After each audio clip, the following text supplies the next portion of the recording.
Hi friends, Sandhya ராகம் சீரியலை பற்றி தான் நம்ம இந்த வீடியோக்குள்ளே பார்க்க போகிறோம். வாங்க நம்ம வீடியோக்குள்ளே போகலாம். மாயா வந்து சீனு ஒரு நல்ல நிலைமைக்கு வரணும்னு சொல்லிட்டு அவங்களுக்கு வந்து ஏதாவது ஒரு பிஸ்னஸ் அமைச்சு கொடுக்கணும் அப்படின்னு மாயா வந்து சீனுக்கு லோனை வந்து அரேஞ்ச் பண்ணி கொடுக்குறாங்க. அப்போ லோனு கிடச்சிருது. இதை கொஞ்சமாக எதிர்பார்க்காத சீனு வந்து ரொம்பவே சந்தோஷப்படுதாங்க. என்ன மையா எனக்காக லோனெல்லாம் அரேஞ்ச் பண்ணிட்டே அப்படிங்கும்போது, ஆமாம் இதுக்காக தான் உன்னை நாங்கள் அழைச்சிட்டு வந்தேன் அப்படின்னு சொல்லவும் அந்த லோன் அமௌண்ட்டு வந்து அவங்க கொடுக்குறாங்க. இதை பார்த்துட்டு ரொம்பவே சந்தோஷப்பட்டுட்டு இருக்கிறாங்க. அப்போ மாயா சொல்கிறாங்க, நீ இப்படியே இருக்கக்கூடாது, நீ எல்லாரும் வந்து சொல்கிற அளவுக்கு நல்ல ஒரு இடத்துக்கு நீ உயரணும், அதுக்காக தான் இந்த லோனை வந்து உனக்கு அரேஞ்ச் பண்ணி கொடுத்துருக்குறேன். சரி நீ என்ன பண்ண போகிற அப்படிங்கும்போது, இந்த ரூபாயை வச்சு நீ என்ன பிஸ்னஸ் பண்ண போகிற அப்படிங்கிறவும் அப்போ வந்து சீனு சொல்கிறாங்க, எங்கள் அப்பா ஏற்கனவே துணி கடை தான் வச்சுருந்தாரு, அதில் வச்சு அவர் வந்து தோல்வி அடைஞ்சிட்டாரு, அதே துணி கடையை தான் நான் வைக்கலான் இருக்கிறேன், ஆனால் கண்டிப்பாக இல்லை நான் ஜெயிச்சு காட்டுவேன் அப்படிங்கிறாங்க. அப்போ மாயா சொல்கிறாங்க, இப்படி பேசுகிற பற்றி அந்த தன்னம்பிக்கை தான் எனக்கு ரொம்பவே பிடிச்சிருக்குது, இதே மாதிரிக்கு நீ ரொம்ப பெரிய உயரமான ஒரு இடத்துக்கு நீ வரணும் அப்படிங்கிறாங்க. அப்போ சீனு சொல்கிறாங்க, ஆனால் அதுக்கு வந்து இந்த லோன் அமௌண்ட்டு பத்தாது, இன்னும் எனக்கு கொஞ்சம் அமௌண்ட்டு தேவைப்படுது அப்படிங்கிறாங்க. அப்போ மாயா கேட்குறாங்க, உனக்கு இன்னும் எவ்வளோ ரூபா வேணும் அப்படிங்கும்போது சீனும் ஒரு அமௌண்ட்டை சொல்கிறாங்க. சரி கொஞ்சம் வெயிட் பண்ணி சொல்லிட்டு அவங்க ஹேண்ட்பேக்கில் இருந்து ஒரு அமௌண்ட்டை வந்து அவங்க எடுத்து கொடுக்குறாங்க. இதை பார்த்ததுமே சீனு சொல்கிறாங்க, என்ன மாயா இவ்வளோ பணம் உனக்கு யாது, எனக்கு இதெல்லாம் வேண்டாம், நீ எனக்காக ஏற்கனவே லோனை வந்து கஷ்டப்பட்டு நீங்கள் அரேஞ்ச் பண்ணி கொடுத்துருக்குற, அதுவே பெரிய விஷயம், அதனால் இந்த ரூபா எனக்கு வேண்டாம் அப்படின்னு சீனு மறுக்கிறாங்க. ஆனாலும் வந்து மாயா சொல்கிறாங்க, இப்படிலாம் நீ சொல்லக்கூடாது, உனக்காக தானே நான் அந்த கஷ்டப்பட்டு இந்த பணத்தை நான் கொண்டுட்டு வந்திருக்கிறேன், சொல்லப்போனால் இது என்னுடைய பணம், எங்கள் வீட்டில் உள்ள பணம், இதுக்கும் பெரியம்மா குடும்பத்துக்கும் எந்த சம்மந்தமும் கிடையாது, அதனால் தயவுசெய்து இந்த ரூபாயை நீ வாங்கிக்கோ அப்படிங்கிறாங்க. சீனுவும் வந்து மாயா இந்த அளவுக்கு சொல்கிறத பார்த்துட்டு அவங்களும் இந்த ரூபாயை வாங்கிடுதாங்க. அடுத்து சீனு வந்து இந்த விஷயத்த வந்து இங்கே எல்லாத்திட்டும் சொல்லும் போது இதை கேட்டதுமே மணி பத்மானு எல்லாருமே சந்தோஷப்பட்டுட்டு இருக்கிறாங்க. இப்போ ரகுராமும் சொல்கிறாங்க, ஆமாம் சீனு, நீ இந்த லோன் அமௌண்ட்டை வச்சு நீ உனக்கு என்ன பிஸ்னஸ் பண்ணணுமோ அதை நீ பண்ணு அப்படிங்கும்போது நீ என்ன பண்ண போகிற அப்படின்னு சொல்லி கேட்கும்போது, எங்கள் அப்பா வந்து துணிக்கடை வச்சுருந்தாருல அதே தான் நான் வைக்க போகிறேன் அப்படிங்கிறாங்க. இதை கிட்டதுமே ரகுராமும் மணி ரொம்பவே சந்தோஷப்பட்டுட்டு இருக்கிறாங்க. இப்போ ஜானகி சொல்கிறாங்க, எனக்கு ரொம்ப சந்தோஷமாக இருக்குது, சீனு வந்து இந்த அளவுக்கு வருமானு சொல்லி நான் கொஞ்சம் கூட நினச்சே பார்க்கல அப்படின்னு சொல்லிட்டு ஜானகி எல்லாருமே வந்து சீனு மேலே வந்து ஒரு பெருமையாக சொல்லிட்டு இருக்கிறாங்க. அடுத்து பார்த்தோம்னா வந்து சீனு வந்து அந்த கடையும் வந்து ஏற்பாடு பண்ணியிருந்தாங்க. அப்போ அதை ஓப்பன் பண்ணி கொடுங்க அப்படின்னு சொல்லிட்டு ரகுராம் வந்துட்டு சொல்லும் போது, அப்போ ரகுராம் வந்து மணியை கூப்பிடுறாங்க. சொல்லுங்க அப்படின்னு சொல்லும்போது, இதை வந்து நீ தான் வந்து ஓப்பன் பண்ணணும் அப்படிங்கிறாங்க. ஐயோ எனக்கு அதெல்லாம் வேண்டாம், நீங்களே ஓப்பன் பண்ணுங்க, உங்கள் கையாலே ஓப்பன் பண்ணுங்க அப்படிங்கும்போது, அதெல்லாம் கூடாது, இதோட கௌரவம் உனக்கு தான் கிடைக்கணும், நீ தான் ஓப்பன் பண்ணணும், அதுக்கு தகுதியானவ நீ தான் அப்படின்னு சொல்லவும் இதை கேட்டதுமே மணி ரொம்பவே சந்தோஷப்பட்டுட்டு இருக்கிறாங்க. அவங்க கையாலேயே ஓப்பன் பண்ணியே வைக்கிறாங்க. இதை பார்த்துட்டு பத்மா ரொம்பவே சந்தோஷமா இருக்கிறாங்க. அடுத்து பார்த்தோம்னா குத்துவிளக்கு ஏற்றுறதுக்காக ரகுராம் வந்து மணிகிட்ட சொல்கிறாங்க, உன் கையாலேயே நீ குத்துவிளக்கு ஏற்றி வை அப்படின்னு சொல்லும் போது மணி வந்து ரொம்பவே ஹாப்பியாகி அவங்க குத்துவிளக்கெல்லாம் ஏற்றி வைக்கிறாங்க. இதை பார்த்துட்டு எல்லாருமே ரொம்பவே சந்தோஷமா இருந்துட்டு இருக்கிறாங்க. அடுத்து வந்து பத்மா சொல்கிறாங்க, சீனு உன்னை நினச்சா எனக்கு ரொம்பவே பெருமையாக இருக்குது அப்படின்னு சொல்லி அவங்க பேசிகிட்டு இருக்கிறாங்க. இதெல்லாம் பார்த்துட்டு மாயா வந்து ரொம்பவே சந்தோஷப்பட்டுட்டு இருக்கும்போது சீனு வந்து மாயாவே பார்த்துட்டு இருக்கிறாங்க. இப்போ மாயாட்ட வந்து சொல்கிறாங்க, மாயா இன்னைக்கு என்னை வந்து எல்லாரும் புகழ்ந்துருக்குறாங்கன்னா அதுக்கு நீ தான் காரணம், என்னையும் ஒரு மனுஷனாக மதிக்கிறாங்கன்னா அதுக்கு நீ தான் காரணம் மாயா அப்படிங்கும்போது இப்போ மாயா சொல்கிறாங்க, அப்படிலாம் நீ ஒன்றும் சொல்லி ஃபீல் பண்ணிட்டு இருக்காது சீனு, நீயும் 4 பேர் மதிக்கிற அளவுக்கு நீ உயரணும், அதுதான் என்னுடைய ஆசை, இதில் வந்து நீ பல மடங்கு உயர்ந்து ஒரு கடை 4 கடையே ஆகணும் அப்படின்னு சொல்கிறாங்க. இதை கேட்டுட்டு சீனு கண்டிப்பாக நான் உயர்ந்து காட்டுவோம் பாரு அப்படிங்கிறாங்க.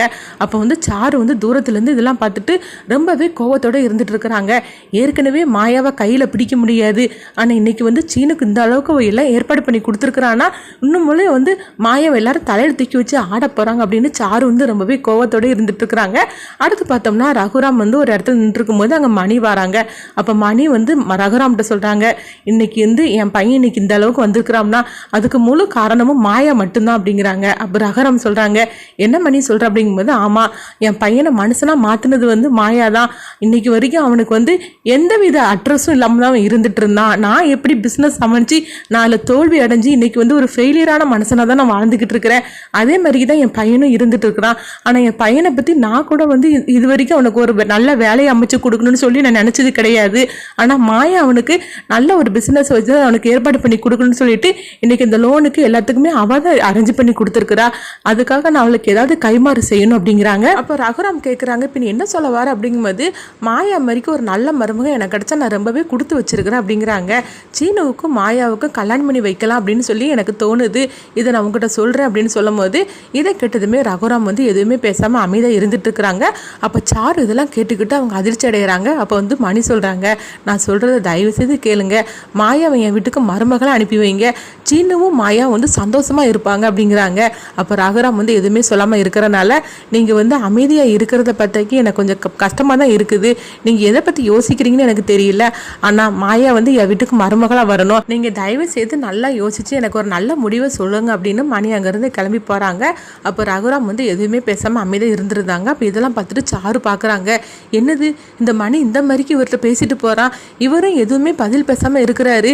இவர் பதில் பேசாமல் இருக்கிறத பார்த்தாக்கி மாயாவுக்கும் சீனுவுக்கும் கல்யாணம் நடத்திடுவார் போலுக்கு. அதனால தான் இவர் பேசாமல் அமைதியாக இருந்துட்டு இருக்கிறாரோ, இது கண்டிப்பாக நடக்கவே விடக்கூடாது அப்படின்னு சாரு வந்து ரொம்பவே கோவத்தோட அங்கேருந்து கிளம்பி போகிறாங்க. அப்போ ரகுராம் வந்து ரூமில் உட்காந்துட்டு இருக்கும்போது அங்கே ஜானகி வராங்க. அப்போ ஜானகி வந்து ரகுராம்கிட்ட சொல்கிறாங்க, சீனுவை பார்த்தீங்களாங்க, அவன் எவ்வளோ பொறுப்பாக இந்த மாதிரிலாம் செய்திருக்கிறான். இதை பார்த்தா எனக்கு ரொம்பவே சந்தோஷமாக இருக்குது. சீனுவும் இந்த அளவுக்கு பொறுப்பாக வருவான்னு சொல்லி நான் கொஞ்சம் கூட எதிர்பார்க்கவே இல்லை அப்படின்னு சொல்லி அவங்க வந்து ரொம்பவே பெருமையாக பேசிகிட்டு இருக்கிறாங்க. ஆனால் இது எல்லாத்துக்கும் காரணம் வந்து மாயா தானே இந்த மாதிரிக்கெலாம் அவனுக்கு லோனெல்லாம் ஏற்பாடு பண்ணி கொடுத்துருக்குறா. நம்மளுக்கு கூட இந்த யோசனையெல்லாம் வரல. சீனுவுக்கு வந்து ஏதாவது ஒரு பிஸ்னஸ் அமைச்சு கொடுக்கணும்னு சொல்லிட்டு நம்மளுக்கு கூட யாருக்குமே யோசனை வரல. ஆனால் மாயா அப்படி நினைக்கல பாருங்க. சீனு வந்து ஒரு நல்ல இடத்துக்கு போகணும், 4 பேர் அவனை கௌரவமாக மதிக்கணும்னு சொல்லி இந்த மாதிரிக்கு அவள் பண்ணி கொடுத்துருக்குறா. அவளுக்கு வயசு என்னமோ கம்மி தான், ஆனால் அனுபவமும் பார்த்தீங்களா எந்த அளவுக்கு அவளுக்கு ஜாஸ்தியாக இருந்திருக்குன்னு. உண்மையிலே சொல்லப்போனால் மாயா எந்த அளவுக்கு இருப்பான்னு சொல்லி நான் கொஞ்சம் கூட எதிர்பார்க்கவே இல்லைங்க அப்படின்னு சொல்லிட்டு இருக்கும்போதே அப்போ ரகுராம் வந்து ஜானகிட்ட சொல்கிறாங்க, ஜானகி நான் ஒரு முடிவு எடுத்திருக்கிறேன் அப்படின்னு சொல்லும் போது, என்னங்க சொல்கிறீங்க அப்படிங்கிறாங்க. ஆமாம் நான் ஒரு முடிவு எடுத்துருக்கிறேன் அப்படிங்கிறாங்க. என்னங்க முடிவு அப்படின்னு கேட்கவும், மாயாவுக்கும் சீனுவுக்கும் கல்யாணம் பண்ணி வைக்கலான்னு சொல்லி நான் ஒரு முடிவு எடுத்திருக்கிறேன் அப்படிங்கிறாங்க.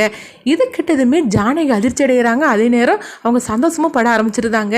என்னங்க இது நீங்கள் தான் சொல்கிறீங்களா அப்படின்னு கேட்கும்போது, ஆமாம் ஜானகி நான் தான் சொல்கிறேன் அப்படிங்கிறாங்க. திடீர்னு எப்படிங்க உங்களுக்கு இந்த மாதிரிக்கு ஒரு யோசனை வந்துச்சுது, இதுக்கு என்ன காரணம் அப்படின்னு கேட்கும்போது, ஆமாம் சீனுவை நீ சொன்ன மாதிரிக்கு நம்ம கூட புரிஞ்சிக்கல, ஆனால் மாயா எந்த அளவுக்கு புரிஞ்சு வச்சிருக்கிறா. சீனுவை வந்து 4 பேர் தப்பாக பேசினதுமே அவள் வந்து அவனுக்கு ஒரு நல்ல ஒரு பொறுப்பு வரும்னு சொல்லிட்டு இந்த அளவுக்கு கஷ்டப்பட்டு அவனுக்கு எல்லாம் ஏற்பாடு பண்ணி கொடுத்துருக்குறா. அதே இது நம்மளுக்கு வரல பார்த்தியா. அப்போ மாயா வந்து சீனு மேலே எவ்வளோ அன்பு வச்சிருப்பா, அதை இப்போ தான் நான் புரிஞ்சுக்கிட்டேன் பார்த்துக்கோ. சீனு வந்து மாயாவை விரும்பி தான் இந்த மாதிரிக்கெலாம் பண்ணனா, ஆனால் மாயா மனசில் சீனு இல்லைன்னு சொல்லி நான் நினச்சிட்டேன். ஆனால் மாயா மனசில் சீனு இருக்கிறான். அப்படி விருப்பம் இருந்தனால தான் அவள் இந்த அளவுக்கு வந்து சீனு ஒரு நல்ல இடத்துக்கு வரணும்னு சொல்லி அவள் இப்படிலாம் பண்ணி கொடுத்துருக்குறா. அப்போ அவங்க 2 பேரும் ஒருத்தருக்கு ஒருத்தர் விரும்ப தானே செய்கிறாங்க. ஏன் அவங்க 2 பேரையும் நம்ம சேர்த்து வச்சிடக்கூடாது அப்படின்னு ரகுராம் சொல்லவும், இது கேட்டதுமே ஜானகி வந்து கைகால் புரியாமல் அவங்க சந்தோஷத்தில் அவங்க தெளிச்சுவே நிற்கிறாங்க. என்னங்க இப்படி ஒரு முடிவு எடுப்பீங்கன்னு சொல்லி நான் கொஞ்சம் கூட நினைக்கவே இல்லைங்க. சொல்லப்போனால் இது வந்து என் மனசில் இருக்க தான் செய்யுது, ஆனால் உங்கள்கிட்ட சொல்கிறதுக்கு எனக்கு பயமாக இருந்தது, அதனால தான் நான் சொல்லலை அப்படிங்கும்போது அப்போ ரகுராம் வந்து ஜானகியை பார்க்குறாங்க. நீ என்ன சொல்கிற ஜானகி அப்படிங்கும்போது, ஆமாங்க மாயாவுக்கும் சீனுவுக்கும் கல்யாணம் பண்ணி வச்சா ரொம்ப நல்லா இருக்கும்னு சொல்லி நான் நினைக்க தான் செய்தேன். ஆனால் உங்கள்கிட்ட சொல்கிற அளவுக்கு எனக்கு தைரியம் கிடையாது. இன்றைக்கி நீங்களே சொல்கிறீங்க பார்த்தீங்களா, இதுதான் எனக்கு வேணும் அப்படின்னு சொல்லவும், நீங்கள் இப்படி சொல்ல வரீங்கன்னு சொல்லி நான் எதிர்பார்க்கவே இல்லைங்க. இப்போ நான் எவ்வளோ சந்தோஷமாக இருக்கேன்னு தெரியுமா. சொல்ல போனாக்கி தனத்துக்கு நம்ம வந்து கல்யாணம் ஏற்பாடு பண்ணணும்ல, அப்போ கூட நான் இந்த அளவுக்கு சந்தோஷப்பட்டிருக்க மாட்டேன். ஆனால் மாயாவுக்கும் சீனுவுக்கும் நீங்கள் கல்யாணம் நடத்தி வைக்கணும்னு சொல்லும் போது எனக்கு அந்த அளவுக்கு சந்தோஷமாக இருக்கிறேங்க அப்படிங்கிறாங்க. இதை கிட்டதுமே ரகுராம் சொல்கிறாங்க, இது நான் எல்லாரையும் கூப்பிட்டு இந்த முடிவை நான் சொல்லிடலான்ட்டு இருக்கிறேன் அப்படிங்கும்போது, தாராளமாக சொல்லுங்கள், இப்போமே நான் போய் எல்லாரையும் கூப்பிட்டுட்டு வரேன் அப்படின்னு சொல்லவும், சரி ஜானகின்னு எல்லாரையும் அழைச்சிட்டு வா நான் வார் அப்படிங்கிறாங்க. அப்போ ஜானகி வந்து எல்லாரையும் கூப்பிட்றாங்க. அப்போ என்ன ஆச்சு அப்படின்னு சொல்லி கேட்கும்போது, எல்லாரும் கொஞ்சம் வெயிட் பண்ணுங்க, அவர் வாராரு, அவர் வந்து ஒரு விஷயத்தை பற்றி உங்கள்கிட்ட பேசணும்னு சொல்கிறாரு அப்படிங்கும்போது, என்ன பேச போகிறாரு அப்படின்னு சொல்லி எல்லாருமே அவளோட காத்துட்டு இருக்கிறாங்க. அப்போ சாருவும் பார்க்குறாங்க, என்ன விஷயத்தை பற்றி இவர் பேச போகிறாரு, எல்லாரையும் இவங்க கூப்பிட்டு வச்சிருக்கிறாங்க, அப்படிப்பட்ட முக்கியமான விஷயம் என்னவா இருக்கும் அப்படின்னு சொல்லி அவங்களும் பார்த்துட்டு இருக்கும்போது அப்போ ரகுராம் அவங்க வராங்க. வந்ததுமே வந்து மணியையும் பத்மாவையும் அவங்க அழைக்கிறாங்க. அதே மாதிரிக்கு சீனுவையும் மாயாவையும் அவங்களையும் கூப்பிட்றாங்க. இதை 4 பேர் வந்து ரகுராம் பக்கத்தில் இருக்கும்போது அப்போ என்ன விஷயம்னு ரகுராம் சொல்கிறாங்க, நான் இப்போ ஒரு முடிவு எடுத்திருக்கிறேன், அது எல்லாருக்கும் சம்மதமாக இருக்கணும் அப்படிங்கும்போது அப்போ என்ன சொல்ல போகிறாரு அப்படின்னு சொல்லி எல்லாருமே ரொம்ப ஆவலோடு எதிர்பார்த்துட்டு இருக்கிறாங்க. அப்போ ரகுராம் வந்து மாயாவையும் சீனியும் பக்கத்தில் கூப்பிடவும் அவங்க 2 பேரும் பக்கத்தில் போகிறாங்க. போனதுமே வந்து ரகுராம் சொல்கிறாங்க, மாயா நீ சீனு மேலே எவ்வளோ அன்பு வச்சிருக்குன்னு நான் இப்போ தான் புரிஞ்சுக்கிட்டேன் அப்படிங்கிறாங்க. அப்போ மாயா வந்து ரகுராம் பார்க்குறாங்க, நீங்கள் என்ன சொல்கிறீங்க பெரியப்பா அப்படிங்கும்போது, ஆமாம் நீங்கள் 2 பேரும் ஒருத்தருக்கு மேலே ஒருத்தர் எவ்வளோ அன்பு வச்சிருக்கீங்கன்னு நான் புரிஞ்சுக்கிட்டேன், அதனால உங்கள் 2 பேரையும் சேர்த்து வைக்கலான்னு சொல்லி நான் முடிவு பண்ணிட்டேன் அப்படிங்கிறாங்க. இப்படி சொன்னதுமே வந்து மணி வந்து ரொம்பவே சந்தோஷப்பட ஆரம்பிச்சிருந்தாங்க. சார் இது கேட்டு அதிர்ச்சி அடைகிறாங்க. பத்மா பார்க்குறாங்க, நீங்கள் என்ன சொல்கிறீங்க, மாயாவுக்கும் சீனுவுக்கும் நான் கல்யாணம் பண்ணி வைக்கலாம்னு சொல்லிட்டு நான் முடிவு எடுத்திருக்கிறேன் அப்படிங்கிறாங்க. இதை கேட்டதுமே பத்மாவும் சாருவும் அதிர்ச்சி அடைகிறாங்க. பத்மா சொல்கிறாங்க, என்ன திடீர்னு இந்த மாதிரிக்கு முடிவு எடுத்திருக்கிறீங்க அப்படிங்கும்போது, ஆமாம் மாயாவும் சீனுவும் ஒருத்தருக்கு ஒருத்தர் நல்லாவே புரிஞ்சு வச்சிருக்கிறாங்க, அவங்கள ஒன்று சேர்த்து வைக்கிறது தான் நம்மளுக்கு நல்ல